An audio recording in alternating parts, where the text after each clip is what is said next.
अब एक छोटा सा पॉइंट और बच गया, उसको भी हम क्लियर करेंगे मालिक के आशीर्वाद से।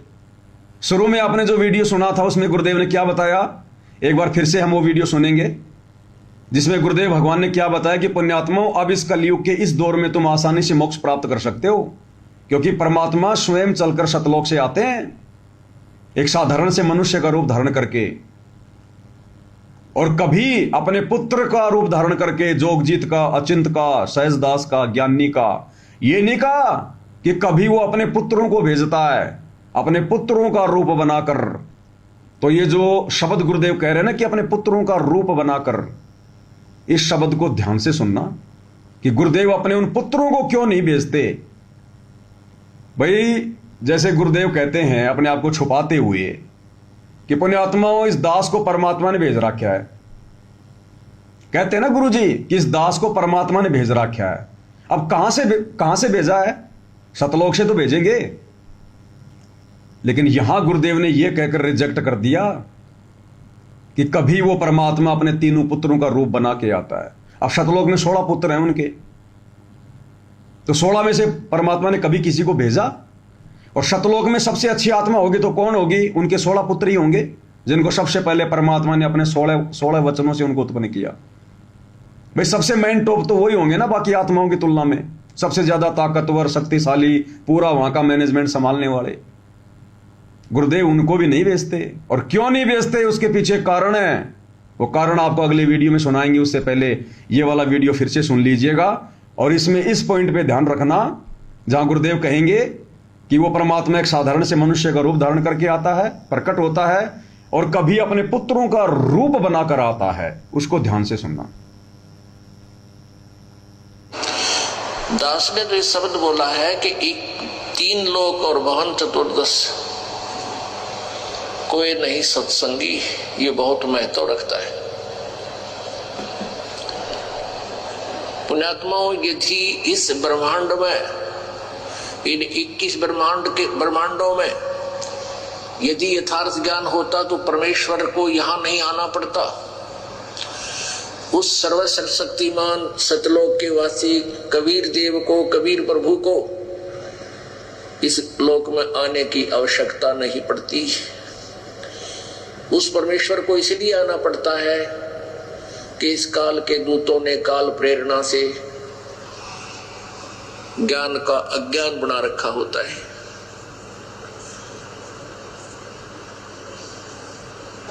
वो परमात्मा पूर्ण ब्रह्म, सर्व सृष्टि रचनहार, कुल मालिक कबीर देव, कबीर साहब अपनी प्यारी आत्माओं को अपने निज ठिकाने का, अपने मूल निवास का ज्ञान स्वयं ही कराते हैं। वो परमात्मा आकर के अपनी जानकारी आप ही बताते हैं। और कोई भी पृथ्वी पर ब्रह्मांड में यथार्थ ज्ञान से परिचित नहीं होता। पुण्यात्माओं, आपका सौभाग्य है कि आपको कलयुग के उस दौर में, कलयुग के उस समय में आपका मनुष्य जीवन है कि अब परमात्मा प्राप्ति सहज में हो सकती है। इस कलयुग की पिछली पीढ़ी में उसका कारण क्या है? इसका कारण क्या है? स्वयं परमेश्वर कबीर जी अपने सत्यलोक से चलकर यहाँ रूपांतर करके आते हैं। इस काल को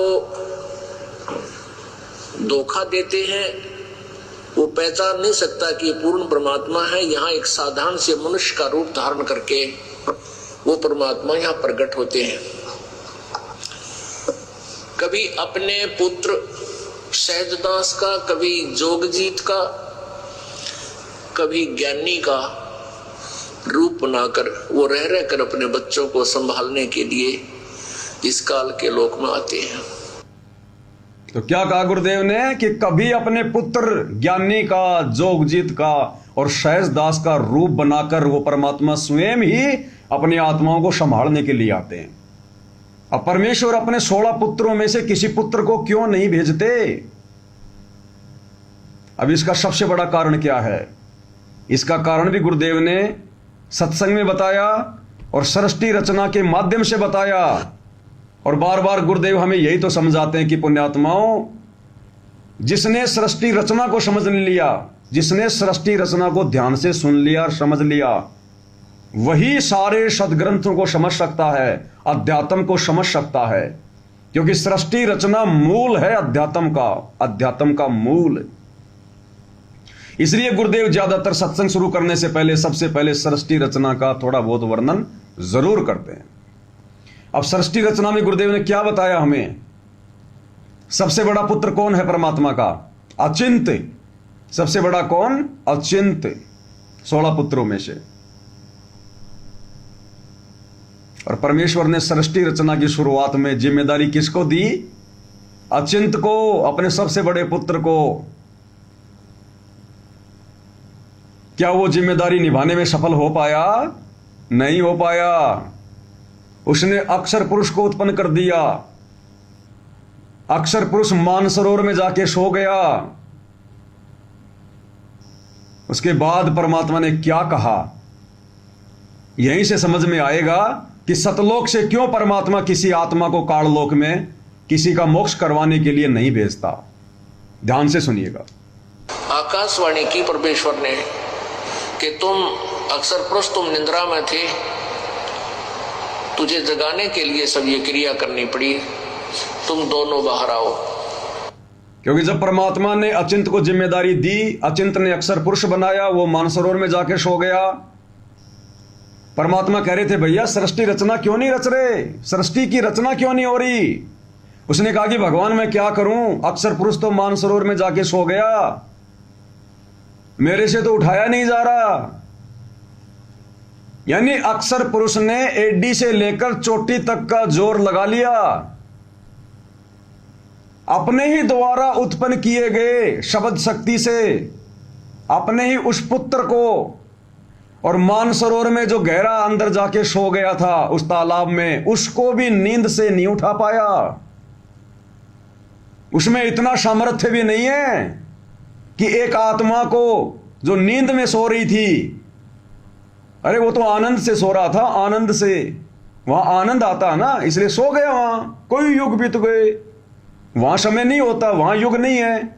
लेकिन यहां के हिसाब से गुरुजी समझाते हैं हमें कि कई युग बीत गए, यहां के हिसाब से वो जगा नहीं पाया। फिर उसने परमात्मा से अरदास करी, अर्ज करी कि हे परमात्मा मेरे बस की बात नहीं है। फिर परमेश्वर ने अपने शब्द शक्ति से एक अंडा बनाया, उसमें एक आत्मा प्रवेश की, और फिर अक्षर पुरुष को जगाया, फिर वो दोनों बाहर आए।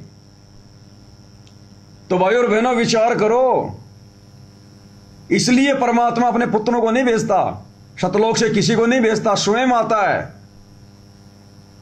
क्योंकि उनका सबसे बड़ा बेटा, सबसे ताकतवर, और वो सतलोक में मानसरोवर में आनंद से नींद में सो रही एक आत्मा को नहीं उठा पाया।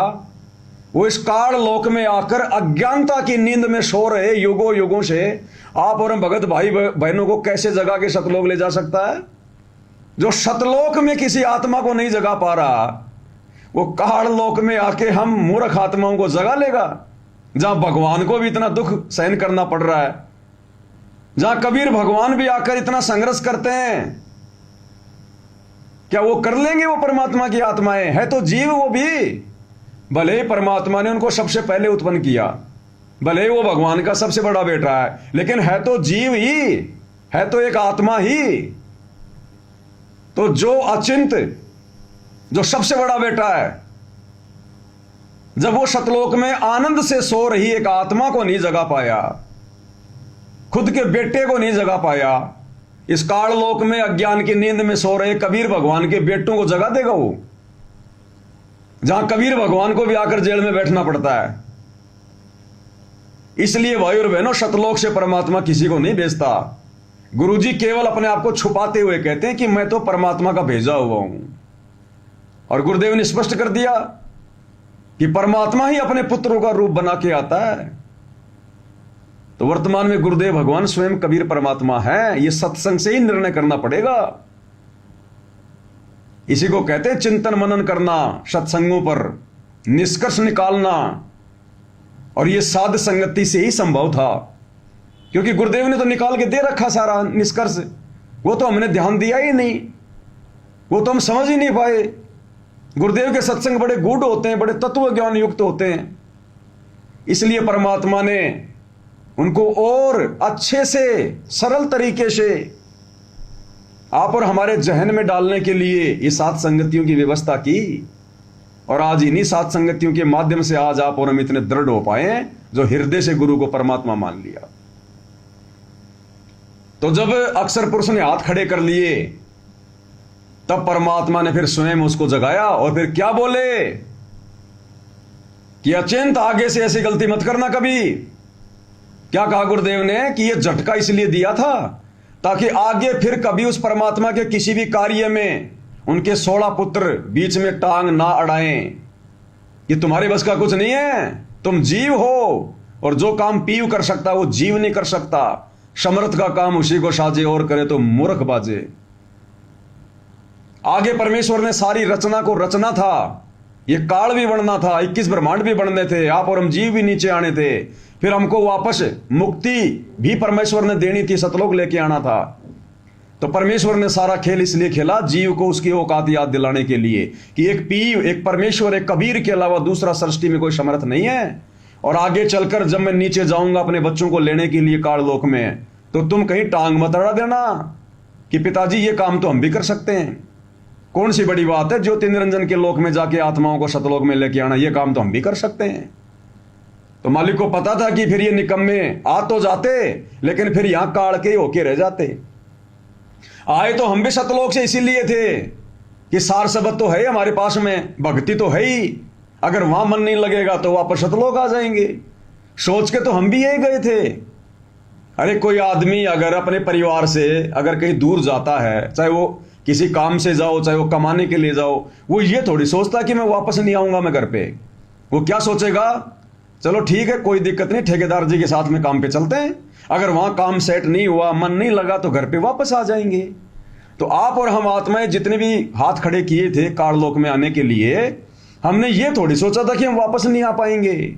हमने सोचा कि हमारे पास में शब्द शक्ति है, हमारे वचन में शक्ति है, हमारे पास तो सार शब्द है, हमारे पास में तो भक्ति है। अगर काल के 21 ब्रह्मांडों में हमारा मन नहीं लगेगा तो हम वापस सतलोक आ जाएंगे। आ गए वापस। तो ऐसे ही मालिक को पता था कि कल को फिर मेरे 16 पुत्र बीच में टांग नहीं अड़ावें कि पिताजी कहां जा रहे हो। बेटा मैं ज्योति निरंजन के लोक में जा रहा हूं, अपनी आत्माओं को घना दुखी कर रखा है तुम्हारे भाई बहनों को। अरे पिताजी आप क्यों कष्ट उठा रहे हो, आप क्यों दुखी हो रहे हो, हम आपके बेटे कौन से दिन काम आएंगे, हम अभी गए अभी आए, कौन सी बड़ी बात है। और यहीं फिर गधे कुत्ते सुअर बन के घूम रहे होते हो। इसलिए परमात्मा ने सृष्टि रचना की शुरुआत में ही उनको झटका दे दिया ताकि आगे चुपचाप रहें ये। और वो समझदार थे, फिर वो समझ गए, कोई टांग नहीं अड़ाई उन्होंने। इसलिए परमात्मा स्वयं आता है। तो जब अक्षर पुरुष, तो जब वो अचिंत फैल हो गया, अक्षर पुरुष को नींद से नहीं जगा पाया एक आत्मा को, तब परमेश्वर ने जगाया। फिर क्या कहा सुनिए। आकाशवाणी की परमेश्वर ने कि तुम अक्षर पुरुष, तुम निंद्रा में थे, तुझे जगाने के लिए सब ये क्रिया करनी पड़ी, तुम दोनों बाहर आओ। दोनों बाहर आए, प्रणाम किया। परमेश्वर ने कहा कि जाओ तुम दोनों अचिंत के द्वीप में रहो। आदेश पाकर के दोनों वहां चले गए अचिंत के द्वीप में। उसके बाद परमात्मा ने कहा कि अचिंत तेरे बस का नहीं है सृष्टि रचना करना, आगे से सब रचनाएं मैं स्वयं करूंगा। बीच में परमात्मा ने ये लीला इसलिए की थी कि ये बालक कहीं बाद में अपना जीवन कर्म तरफ ना बिगाड़ ले। परमात्मा ने ये लीला क्यों की कि कहीं आगे चलकर ये बालक, ये जीव, ये आत्माएं, मेरे पुत्र कहीं अपने वो कर्म ना बिगाड़ लें, कहीं बीच बीच में टांग ना अड़ावें फिर। इसलिए परमात्मा ने लीला की, उनकी औकात दिखा दी कि तुम जीव हो और जीव उससे ज्यादा कुछ नहीं कर सकता। जो समर्थ कर देगा, जो पीव कर देगा, वो जीव नहीं कर सकता। इनकी फड़क निकाल दूं इनका भ्रम मिटा दूं कि समर्थ ही कार्य सब कर सकता है, जीव के बस का नहीं। अचिंत चुपचाप बैठा रहा, अक्सर पुरुष वहां जा करके सो गया, उसके बस की बात नहीं, इसको कैसे जगाऊं। तो जीव जीव ही रहेगा और पीव पीव ही है, इसलिए परमात्मा परमात्मा ही होता है। इसलिए परमेश्वर ने कहा कि अब तुम बीच में टांग मत अड़ाना, तुम्हारे बस का नहीं है कुछ भी, मैं स्वयं ही सब करूंगा। इसलिए परमेश्वर ने कहा कि अब तुम बीच में टांग मत अड़ाना, तुम्हारे बस का नहीं है कुछ भी, मैं स्वयं ही सब करूंगा। कि तुम्हारे बस का नहीं है कुछ भी, तुम बीच में टांग मत अड़ाना, सारा सब कुछ मैं ही करूंगा। तो इसलिए वो कबीर भगवान स्वयं ही इस काललोक में आता है अपनी आत्माओं को निकालने के लिए। और एक कारण है, क्योंकि सृष्टि रचना से ही सब कुछ समझ में आएगा। परमेश्वर ने देखा कि नीचे काल ने आत्माओं को घना दुखी कर दिया, तो प्रथम सतयुग में ही परमात्मा हमारे पीछे पीछे आ गए थे। प्रथम में ही इतने दयालु, हमसे इतना प्यार करते हैं गुरुदेव भगवान। प्रथम सतयुग में जो काल ने सबसे पहले 21 ब्रह्मांडों में जो पूरी अपनी रचना करी, तो प्रथम सतयुग में ही कबीर भगवान आ गए अपने पुत्र जोगजीत का रूप बना के, और काल की तपस्या पे खड़े हो गए। काल आया, बातचीत हुई, हम सबको पता है। अब काल ने देखा, वो पहचान नहीं पाया, उसने सोचा मेरा भाई है जोगजीत। अब काल ने क्या कहा था कि जोगजीत तू मेरे लोक में क्यों आयो? पहले कोई सत्य पुरुष का अगर कोई आदेश है तो मुझे बता दे, अन्यथा आज तेरे को गढ़ूंगा मैं, आज तेरी पिटाई करूंगा। अब यह कहने की हिम्मत कौन कर सकता है जो या तो उसके बराबर का हो या उससे ज्यादा शक्तिशाली हो? वही तो ये कहेगा ना कि पहले मुझे संदेशा बता दे क्या लाया है पिताजी का, नहीं तो आज तेरे को गढ़ूंगा मैं, तूने मुझे क्यों नहीं रखा ऊपर। क्योंकि परमात्मा ने जोगजीत के रूप में, सहजदास के रूप में इसको धक्के मार के निकाला वहां से, तो उसने सोचा कि वो ही आ गया, बोला आज तो तेरी पिटाई करूंगा, मेरे लोक में क्यों आ गया तू। अब विचार करो भाई और बहनों, अगर परमात्मा अपने पुत्रों का रूप ना बना कर आवे और अगर अपने पुत्रों को भेज दे, तो काल उसको टिकने देगा क्या? वहीं तपतशिला पे ठोक ठोक के वापस भगा देगा, तपतशिला पे पीट पीट के। अरे वो तो कह रहा है भाई कि पहले मुझे परमात्मा का संदेशा दे दे, बाद में तेरे को ठोकूंगा, तेरी पिटाई करूंगा, मैं गढ़ूंगा तेरे को। तो ये कहने की हिम्मत कौन कर सकता है? या तो बराबर का या उससे शक्तिशाली। तो सोचो अगर परमात्मा अपने पुत्रों को भेजते या सतलोक से किसी आत्मा को भेजते, वो तो वहीं से पिटाई खा के वापस हो लेता, वहीं से पिटाई खा के, नीचे तो आ ही नहीं पाता। तो भाई और बहनों, ये चारों युगों से जो संघर्ष परमेश्वर कर रहे हैं और वर्तमान कलयुग की पिछली पीढ़ी में अवर्णनीय संघर्ष, अकथनीय, सवर्ण अक्षरों में लिखा जाएगा गुरुदेव का इतिहास आने वाले समय में। अरे 2 कोटि के जीव आप और हमारी तरह, विष्णु के अवतार रामचंद्र, विष्णु के अवतार श्री कृष्ण चंद्र, इनके नाम के वो ग्रंथ बन गए। लाखों साल से लोग उनकी लीलाओं का गुणगान कर रहे हैं, इनकी महिमा पढ़ रहे हैं। रामायण बन गई, सुधा सागर बन गई, लोग उसको कितना धार्मिक और पवित्र सदग्रंथ मान रहे हैं एक जीव को। और अब इस कलयुग की पिछली पीढ़ी में आगे जब तक ये भक्ति चलेगी, इस परमेश्वर की महिमा चलेगी, सतगुरु रामपाल जी की। श्रवण अक्षरों में लिखा जाएगा इस परमेश्वर का इतिहास और उन आत्माओं का जिन्होंने सर्वप्रथम गुरुदेव को पहचान कर अपनी मुक्ति करवाई। तो ये सौभाग्य गुरुदेव ने आप और हमें बख्शा है। इसलिए भगवान स्वयं आते हैं इस काललोक में, स्वयं। दोबारा सुन लो एक बार, अनमोल सत्संग है ये। यही सत्संग भाई और बहनों हम पहले सुना करते थे और ये सोचकर लो जी बार बार सृष्टि रचना आ रही है, कहते तो नहीं थे लेकिन मन में तो आती थी ना कि ये तो मैंने सुन रखा है, जैसे सारा ज्ञान ले लिया हो सृष्टि रचना का। भाई और बहनों, एक सृष्टि रचना को लाख बार सुनेंगे तो लाखों पॉइंट नए नए निकल के आएंगे, नए नए। हम कुछ नहीं समझ सकते। परमेश्वर गागर में सागर भर दे, गागर में सागर, गागर यानी मटका और सागर यानी समुद्र। परमात्मा गागर में सागर यानी मटके में समुद्र भर दे, समर्थ उसको कहते हैं। जीव नहीं कर सकता ये काम।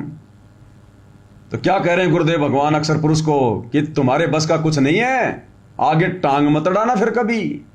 ये लीला भगवान ने इसलिए की क्योंकि आगे सारे काम परमात्मा ने स्वयं करने थे। आकाशवाणी की परमेश्वर ने कि तुम अक्सर पुरुष, तुम निंद्रा में थे, तुझे जगाने के लिए सब ये क्रिया करनी पड़ी, तुम दोनों बाहर आओ। दोनों बाहर आए, प्रणाम किया। परमेश्वर ने कहा कि जाओ तुम दोनों अचिंत के द्वीप में रहो। आदेश पाकर के दोनों वहां चले गए अचिंत के द्वीप में। उसके बाद परमात्मा ने कहा कि अचिंत, तेरे बस का नहीं है सृष्टि रचना करना, आगे से सब रचनाएं मैं स्वयं करूंगा। परमात्मा ने ये लीला इसलिए की थी कि ये बालक कहीं बाद में अपना जीवन कर्म ना बिगाड़ ले, इनकी फड़क निकाल दूं, इनका भ्रम मिटा दूं कि समर्थ ही कार्य सब कर सकता है, जीव के बस का नहीं। अचिंत चुपचाप बैठा रहा। अक्सर पुरुष वहां जा करके सो गया, उसके बस की बात नहीं, इसको कैसे जगाऊं। तो जीव जीव ही रहेगा और पीव पीव ही है। परमात्मा परमात्मा ही होता है। इसलिए परमेश्वर ने कहा कि अब तुम बीच में टांग मत अड़ाना, तुम्हारे बस का नहीं है कुछ भी, मैं स्वयं ही सब करूंगा। इसलिए परमेश्वर ने कहा कि अब तुम बीच में टांग मत अड़ाना, तुम्हारे बस का नहीं है कुछ भी, मैं स्वयं ही सब करूंगा। तो भाई और बहनों, अचिंत की तो एक झटके में, एक सेकंड में उसकी तो चोंद टूट गई, उसकी फड़क निकल गई। वो समझ गया कि भाई मेरी औकात नहीं है। और इस काललोक में 30 साल से भगवान ज्ञान दे रहा है, वैसे तो युगों युगों से दे रहे हैं, लेकिन आप और हमारी फड़क नहीं निकल रही। अभी भी हम गुरु को परमात्मा नहीं मान रहे, समर्थ नहीं मान रहे, और एक कागज के टुकड़े को कबीर मानकर दाढ़ी मूंछ वाली फोटो को हम निश्चित हुए बैठे हैं। हम सतलोक चले जाएंगे, सौपन में नहीं जा सकते, सौपन में भी। इसलिए भाई और बहनों, परमात्मा ने कलयुग की पिछली पीढ़ी का समय निश्चित किया था कि उस समय एक तो इनको मैं शिक्षित कर दूंगा और बुद्धि मैं इनको विशेष दूंगा। आप क्या सोच रहे हो, वर्तमान में छोटे छोटे बच्चे जिस कदर होशियार हैं, ये अपने आप ही हो गए क्या? उनके दादा परदादा, उनके बाप तो नहीं थे इतने होशियार। आज 3-4 साल का बच्चा सब कुछ समझने लग जाता है। आप 4 साल के बच्चे को आप जी अंडरवियर मत पहनाओ, रोने लग जाएगा, अपने गुप्तांग के ऊपर हाथ रख लेगा। नहीं मेरे को अंडरवियर पहना, मेरे को पूरे कपड़े पहना। ये बुद्धि किसने दी? और हमारे जैसे 12-12 साल के नंगे घूमते थे हम, नंगे। 8-8 साल 10-10 साल का तो मैं नंगा घूमता था। तो ये बुद्धि भगवान ने स्पेशल दी वर्तमान में, इस अध्यात्म को समझने के लिए, भक्ति को समझने के लिए। तो जीव के बस का कुछ नहीं है। अचिंत की तो फड़क निकल गई, वो तो समझ गया, लेकिन 30 साल से भगवान आकर ज्ञान दे रहा है। उनके कलयुगी परिवार की, बेटा बेटी, भाई बंधु, रिश्तेदारों की, कोऑर्डिनेटरों की अभी भी फड़क नहीं निकल रही, और खुद ही पूरी दुनिया को खाना खिलाने के ठेकेदार बन गए। पूरी दुनिया के मकान बनवाने निकले अभी हैं। अन्नपूर्णा मुहिम चलाकर बस हम ही करेंगे। ये ठेकेदारी बहुत महंगी पड़ेगी इनको आने वाले समय में, बहुत महंगी। भक्ति करनी चाहिए थी, परमात्मा प्रसन्न करना चाहिए था। इन आश्रमों में इस प्रकार से गुरु की महिमा करनी चाहिए थी। इन्होंने कई लाखों रुपए की बड़ी बड़ी LCD लाके रखी हुई हैं, महंगे महंगे कंप्यूटर, संगत का बेचारे का करोड़ों अरबों रुपया, और ज्ञान इन आश्रमों में 2 धेले का भी नहीं दिया जाता, 2 कौड़ी का भी। अरे जिस प्रकार से हम सत्सेवक भाई बहन बैठकर भगवान की महिमा कर रहे हैं, ज्ञान आधार से अपने आप को दृढ़ कर रहे हैं, आत्मा चार्ज कर रहे हैं, ये कार्य अगर इन आश्रमों में शुरू हो जाए भाई और बहनों, 6 महीने में परमात्मा काया पलट देगा संसार की। 6 महीने में। क्योंकि आत्मा को तो ज्ञान की भूख है, लेकिन ये लोग सुनने नहीं दे रहे। आत्मा चाहती है परमात्मा की महिमा सुनना, लेकिन ये लोग, वो तो गुरुद्रोही है, नाम खंड हो जाएगा। भगवान के बच्चों से, भगवान के बच्चों को दूर कर रखा है। तो ये महादोषी बन रहे हैं। इन आश्रमों में राजनीतियां, उल्टी सीधी बातें, बस रमेणी करवाओ आश्रमों में, रमेणी। 101 जोड़ों का विवाह, 51 जोड़ों की रमेणी करो, काल के लिए खुराक तैयार, 100 रमेणियां करवा के। अरे काल की खुराक ही तो तैयार कर रहे हो, यही तो खाता है काल। इन आश्रमों में महिमा होनी चाहिए थी, तब भक्तों के पैसों का सदुपयोग होता। बेचारों की जमीन ले ली तुमने गुरुजी का आदेश बता बता के, बातें गुरुजी से उनकी करवा करवा के। ये गरीबों को जो लूट रहे हो ना, ये हाय बहुत महंगी पड़ेगी तुम्हारे आने वाले समय में। अरे माया चाहिए थी तो माया के साथ संगति में नहीं मिलती क्या? अगर गुरु की महिमा करते तो क्या माया नहीं मिलती क्या? हमें भी तो परमात्मा दे रहा है, अपनी महिमा करवाने के लिए सारा सामान उपलब्ध करवा रहा है भगवान।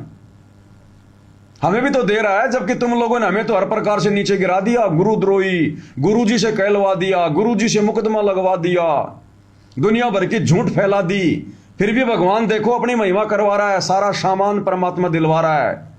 और जिन जिन आत्माओं को परमात्मा ने निमित्त बनाया है या निमित्त बना रहे हैं दास के पास में, जो अमल की सहयोग राशि भिजवाने के लिए, उन्हीं भाई बहनों के सहयोग से, जो गुरुदेव भगवान उनको प्रेरणा करते हैं, उन्हीं के सहयोग से ये सारे उपकरण आते हैं। जो दास लाइव आता है, उनकी घर बैठे उनकी सेवा बन रही है। और तुम आश्रमों में जा जाके लड्डू जलेबी खा खा के भी वहां से खाली हाथ आते हो, खाली हाथ।